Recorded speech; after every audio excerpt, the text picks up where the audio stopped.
बारिश उस दिन भी हो रही थी, लेकिन उस दिन की बारिश अलग थी, क्योंकि उस शाम अस्पताल के बाहर खड़ा राहुल पहली बार सच में अकेला था।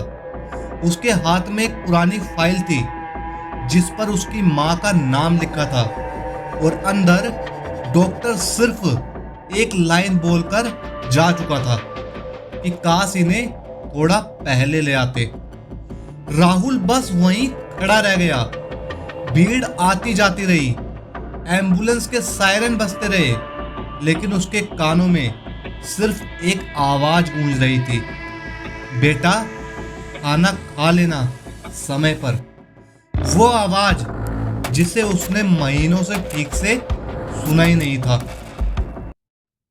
दोस्तों, राहुल कोई बुरा बेटा नहीं था, वो बस बहुत व्यस्त हो गया था। दिल्ली की एक बड़ी कंपनी में नौकरी लगने के बाद उसे लगता था कि जिंदगी अब बन रही है। सुबह ऑफिस, रात तक काम, वीकेंड पर दोस्तों के साथ बाहर, और इन सब के बीच घर धीरे धीरे सिर्फ रहने की जगह बनता जा रहा था। दोस्तों, माँ रोज उसका इंतजार करती थी, रात के 11 बजे तक खाना गर्म रखती, लेकिन राहुल आते ही बस इतना बोलता, माँ बहुत थक गया हूँ, बाद में बात करता हूँ, और अपने कमरे में चला जाता। दोस्तों, शुरू शुरू में माँ दरवाजे तक आती थी, पूछती थी ऑफिस कैसा था, खाना खाया, तनाव तो नहीं है। लेकिन धीरे धीरे उन्होंने पूछना कम कर दिया था। दोस्तों, क्योंकि जवाब हर बार लगभग एक जैसा होता था, प्लीज माँ अभी नहीं। एक रात माँ ने बहुत धीरे से कहा, बेटा कल डॉक्टर के पास चलना था। राहुल लैपटॉप पर काम कर रहा था।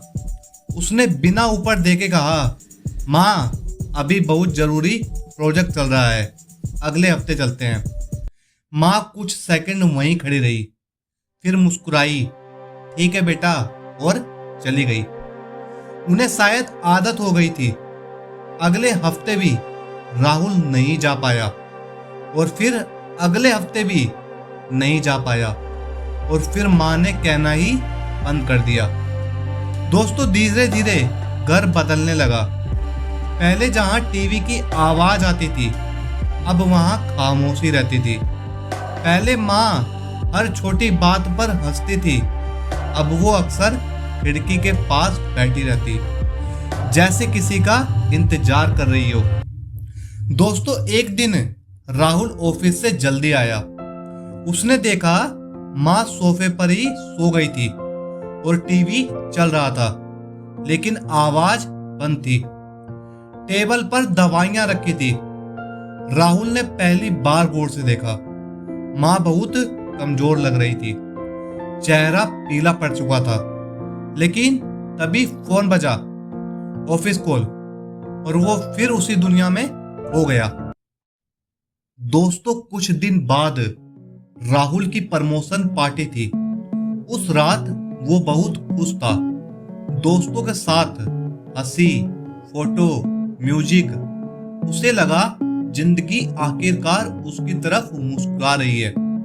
रात करीब 1 बजे जब वो घर पहुंचा, घर की लाइट बंद थी। उसने सोचा माँ सो गई होंगी, लेकिन जैसे ही कमरे में गया, माँ जमीन पर गिरी हुई थी। उनकी सांसें बहुत तेज चल रही थी। राहुल के हाथ कांप गए। माँ, माँ! उसने पहली बार डर महसूस किया, सच्चा डर। अस्पताल पहुंचते पहुंचते बहुत देर हो चुकी थी। दोस्तों, डॉक्टर इलाज कर रहे थे, लेकिन उनके चेहरे देखकर समझ आ रहा था कि हालात गंभीर है। राहुल बार बार खुद से बोल रहा था, कुछ नहीं होगा, कुछ नहीं होगा, लेकिन अंदर कहीं वो जानता था कि बहुत कुछ हो चुका है। सुबह 5 बजे डॉक्टर बाहर आए। उनकी आंखें नीचे थी और बस एक लाइन कही, हमें अफसोस है। दोस्तों उस पल राहुल के अंदर कुछ टूट गया, ऐसा टूटना जिसकी आवाज बाहर नहीं आती। अंतिम संस्कार के बाद घर वापस आया तो पहली बार घर इतना बड़ा लगा और इतना खाली भी। रसोई साफ थी, टेबल पर उसकी पसंद का अचार रखा था, फ्रिज में उसके लिए खाना बना था और माँ अब कहीं नहीं थी। उस रात राहुल सो नहीं पाया, वो बस पूरे घर में घूमता रहा। हर चीज में माँ थी, दीवार पर टंगी पुरानी फोटो, सोफे पर रखा उनका चश्मा और मंदिर में जलती हुई आधी अगरबत्ती। फिर उसकी नजर एक छोटी डायरी पर पड़ी, पुरानी नीले रंग की। उसने खोली, पहले पेज पर लिखा था राहुल को पसंद आने वाली चीजें। उसके हाथ रुक गए। अंदर हर छोटी चीज लिखी थी। जब वो दुखी हो तो उसे चाय पसंद है, ज्यादा चीनी पसंद है। इंटरव्यू वाले दिन उसे दही चीनी खिलानी है। उसे बारिश में पकोड़े पसंद है। हर पन्ने में सिर्फ राहुल था, उसका सिर्फ बेटा। फिर आखिरी पन्नों में लिखावट बदल गई, शायद हाथ कांपने लगे थे।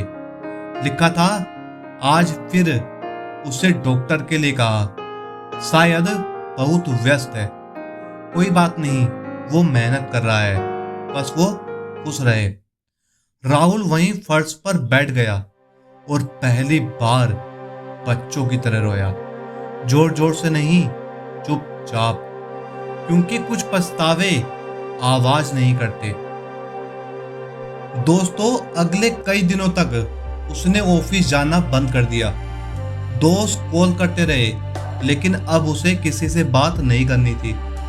उसे बस एक बात बार बार याद आती, माँ ने कभी उससे कुछ मांगा ही नहीं, सिर्फ थोड़ा सा समय, और वो भी नहीं दे पाया। एक शाम वो माँ की अलमारी साफ कर रहा था, तभी उसे एक छोटा डिब्बा मिला। अंदर कुछ पैसे रखे थे और एक पर्ची। राहुल की शादी के लिए। उसकी सांसें रुक गई। माँ खुद दवाइयाँ छोड़ रही थी, लेकिन पैसे बचा रही थी उसके भविष्य के लिए। उस दिन पहली बार उसे समझ आया, प्यार हमेशा बड़े शब्दों में नहीं होता।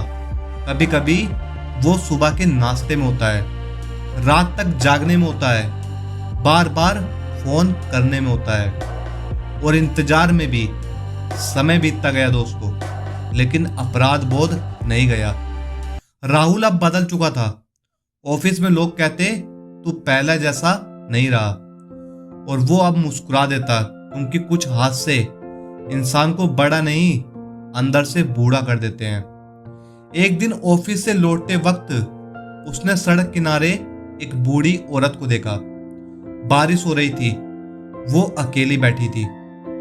राहुल तुरंत उनके पास गया, उन्हें चाय पिलाई, घर छोड़ा, और जाते वक्त उस बूढ़ी औरत ने उसका हाथ पकड़कर कहा, भगवान तुम्हें खुश रखे बेटा। उस एक लाइन ने राहुल को अंदर तक हिला दिया, क्योंकि बिल्कुल ऐसे ही उसकी माँ बोलती थी। उस रात उसने बहुत दिनों बाद माँ की फोटो के सामने बैठकर बात की। सॉरी माँ, मैं समझ नहीं पाया। जब तक आप थी तब तक नहीं समझा। अब समझ आया जब सब कुछ खत्म हो चुका है। दोस्तों धीरे धीरे राहुल ने काम शुरू किया। हर रविवार वो किसी अकेले बुजुर्ग से मिलने जाता, कभी खाना देता, कभी बस बैठकर बातें करता, क्योंकि अब उसे पता था सबसे बड़ी भूख खाने की नहीं होती, अपनों के समय की होती है। और शायद जिंदगी का सबसे दर्दनाक सच भी यही है, हम जिन लोगों को सबसे ज्यादा प्यार करते हैं अक्सर उन्हें सबसे कम समय देते हैं। हमें लगता है वो हमेशा रहेंगे, लेकिन जिंदगी कभी वार्निंग नहीं देती।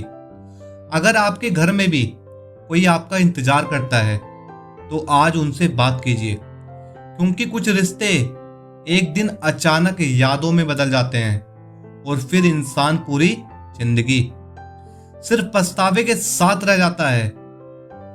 दोस्तों दोस्तों सच बहुत देर से समझ आता है, लेकिन तब तक बहुत कुछ खत्म हो चुका होता है। दोस्तों, अगर इस कहानी ने आपके दिल को छुआ हो तो वीडियो को लाइक करें, हमारे चैनल को सब्सक्राइब करें, क्योंकि यहाँ कहानियाँ सिर्फ सुनाई नहीं जाती, महसूस कराई जाती हैं।